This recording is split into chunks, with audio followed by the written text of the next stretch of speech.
വികസനത്തിന്റെ പേരിൽ വിഴിഞ്ഞത്തെ തീരദേശവാസികളെ കൈവിടരുത്. സിറോ മലബാർ സഭ അൽമായ ഫോറം. കേരളത്തിൽ ഏറ്റവും ജൈവസമ്പന്നമായ കടൽ മേഖലകളിലൊന്നാണ് വിഴിഞ്ഞം. ധാരാളം പാവപ്പെട്ട മനുഷ്യരുടെ നിലനിൽപ്പിന്റെ കൂടി പ്രശ്നം ഈ വിഷയത്തിൽ അന്തർലീനമായിട്ടുണ്ട്.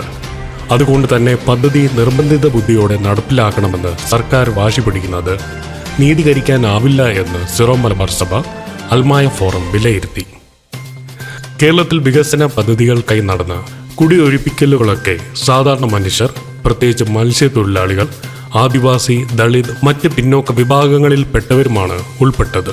അവർക്ക് തക്കതായ നഷ്ടപരിഹാരമോ ആനുകൂല്യമോ ഇതുവരെ ലഭിച്ചിട്ടില്ല എന്നത് ചരിത്രപരമായ വസ്തുതയാണ്. തിരുവനന്തപുരം ആർച്ച് ബിഷപ്പിനെയും സഹായമെത്രാനെയും അകാരണമായി പ്രതികളാക്കിയെടുത്ത കേസ് അപലപനീയമാണ്. തലസ്ഥാനത്ത് ഒരു ജനതതി മുഴുവൻ സമരമുഖത്താണ്. ഇത്തരത്തിലുള്ള ജനകീയ സമരത്തെ ഇടതുപക്ഷ സർക്കാർ കൈകാര്യം ചെയ്യുന്ന രീതിയിൽ പൊതുസമൂഹത്തിന് സംശയങ്ങളുണ്ട്.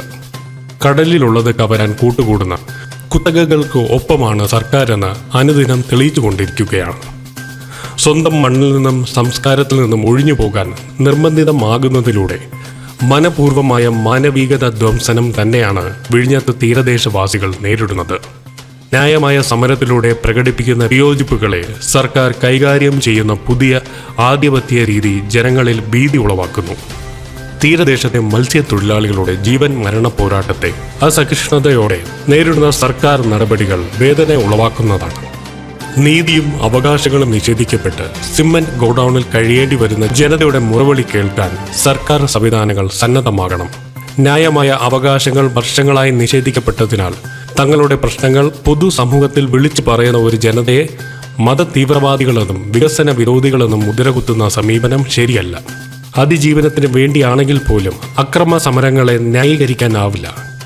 ആവശ്യമായ പാരിസ്ഥിതിക പഠനത്തിനും തീരദേശവാസികളുടെ പുനരധിവാസ പ്രവർത്തനങ്ങൾക്കും സംസ്ഥാന സർക്കാർ എത്രയും വേഗം അടിയന്തര നടപടി എടുക്കുകയും ജനങ്ങളുടെ ആശങ്ക പരിഹരിക്കുകയും ചെയ്യണമെന്ന് അൽമായ ഫോറം സെക്രട്ടറി ടോണി ചിറ്റലപ്പള്ളി ആവശ്യപ്പെട്ടു.